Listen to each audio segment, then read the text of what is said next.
السلام علیکم ورحمۃ اللہ وبرکاتہ۔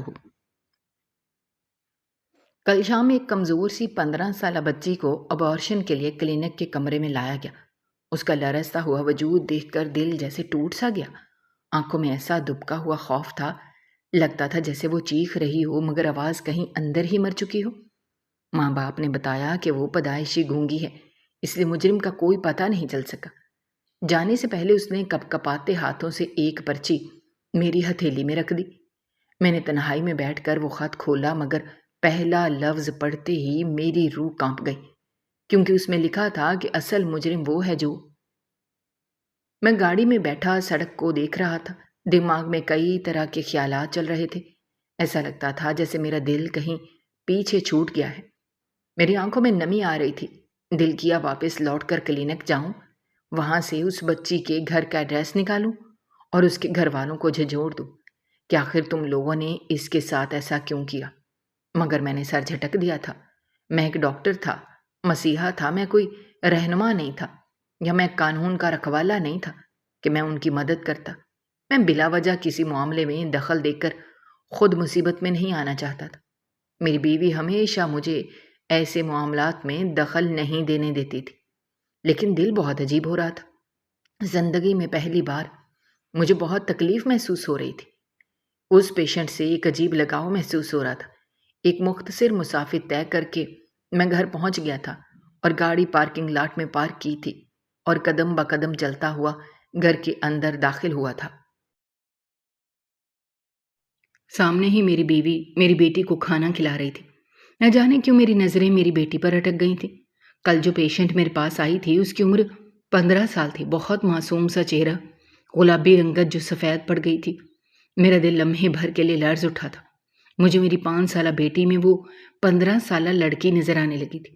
میں فوراً ہی لا حول پڑھ کر اپنے کمرے کے اندر چلا گیا، ورنہ عموماً گھر آنے کے بعد میں اپنی بیٹی کے ساتھ تھوڑی دیر باتیں کرتا تھا، کھیلتا تھا، لیکن آج میرا دل اتنا زیادہ پریشان تھا کہ میں باہر ٹک ہی نہیں پایا تھا۔ کچھ دیر بعد میری بیوی کمرے کے اندر داخل ہوئی تھی اور مجھے اتنا پریشان دیکھ کر میرے پاس بیٹھ گئی تھی۔ میں کچھ کہتا اس سے پہلے ہی وہ میرے ہاتھوں کو تھام کر بولی، کیا ہوا ہے؟ سب خیریت ہے؟ آپ اتنے پریشان کیوں نظر آ رہے ہیں؟ کوئی پیشنٹ زیادہ بیمار ہو گیا ہے کیا؟ کیا کسی کا انتقال ہو گیا ہے؟ اکثر میری حالت ابھی ایسی ہوتی تھی جب میرا کوئی پیشنٹ دنیا سے گزر جائے اور میں اسے بچا نہ پاؤں۔ میں نے سر نفی میں ہلایا تھا اور اس کو دیکھتے ہوئے بولا، عائشہ کا بہت خیال رکھنا، اکیلے باہر نہیں جانے دینا، اور خبردار جو تم نے اب دوبارہ اسے پڑو میں اسے جانے دیا۔ مجھے رشید بھائی بتا رہے تھے ان کے گھر بہت آ جا رہی ہے۔ یہ میری بات سن کر وہ فوراً بولی، کیا ہو گیا ہے آپ کو؟ اس طرح کیوں بول رہے ہیں؟ رشید بھائی کی فیملی بہت اچھی ہے، ان کے گھر میں صرف بچیاں ہی ہیں۔ اگر ان کا کوئی بڑا بیٹا ہوتا میں کبھی نہیں بے شک ہم پڑھے لکھے ہیں لیکن ان باتوں کو سمجھتے ہیں۔ وہ مزید کچھ کہتی اس سے پہلے ہی میری آنکھوں میں خون اتر آیا تھا۔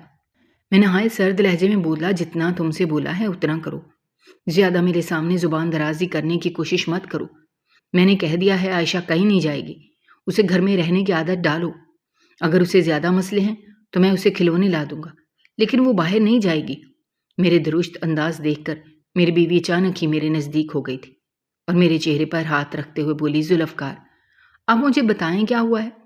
آپ کبھی اس طرح کا برتاؤ نہیں کرتے۔ اگر آپ اس طرح کا برتاؤ کر رہے ہیں تو کوئی نہ کوئی بات ضرور ہے۔ رشید بھائی نے آپ سے عائشہ کی کوئی شکایت کی ہے؟ میں نے سر نفی میں ہلایا تھا اور اس کے دیکھتے ہوئے بولا، تم صرف اس بات پر دھیان دو، ہماری بچی ہمارے لیے سب کچھ ہے۔ اگر خدا نخواستہ اسے کچھ ہو گیا تو ہم کہیں کے نہیں رہیں گے۔ آج کے دور میں کسی بھی مرد ذات پر ہم بیٹیوں کے معاملے میں بھروسہ نہیں کر سکتے۔ یہ بات تمہیں سمجھنی چاہیے، تم ماں ہو اس کی۔ اگر تم ہی اس کا خیال نہیں رکھو گی تو میں یہ باتیں کس سے بولوں گا؟ میری بات سن کر میری بیوی خاموش ہو گئی تھی اور سر ہلا کر بولی، ٹھیک ہے، میں آئندہ خیال رکھوں گی، وہ کہیں نہیں جائے گی، اور میں وعدہ کرتی ہوں آپ کو میری طرف سے کوئی شکایت نہیں ملے گی۔ میں عائشہ سے بہت پیار کرتی ہوں، مجھے میری بیٹی بہت عزیز ہے۔ اگر آپ کسی وجہ سے پریشان ہیں تو میں آپ کو مزید ہلکان نہیں کروں گی۔ آپ مجھے بتائیں، آپ کے لیے کھانا لے آؤں؟ میں نے سر نفی میں ہلا دیا تھا اور آنکھیں موند کر بیڈ کراؤن سے ٹیک لگائے بیٹھ گیا تھا۔ کچھ دیر تک میری بیوی مجھے دیکھتی رہی، پھر خاموشی سے چلی گئی تھی۔ میرا دل بہت اداس ہو رہا تھا۔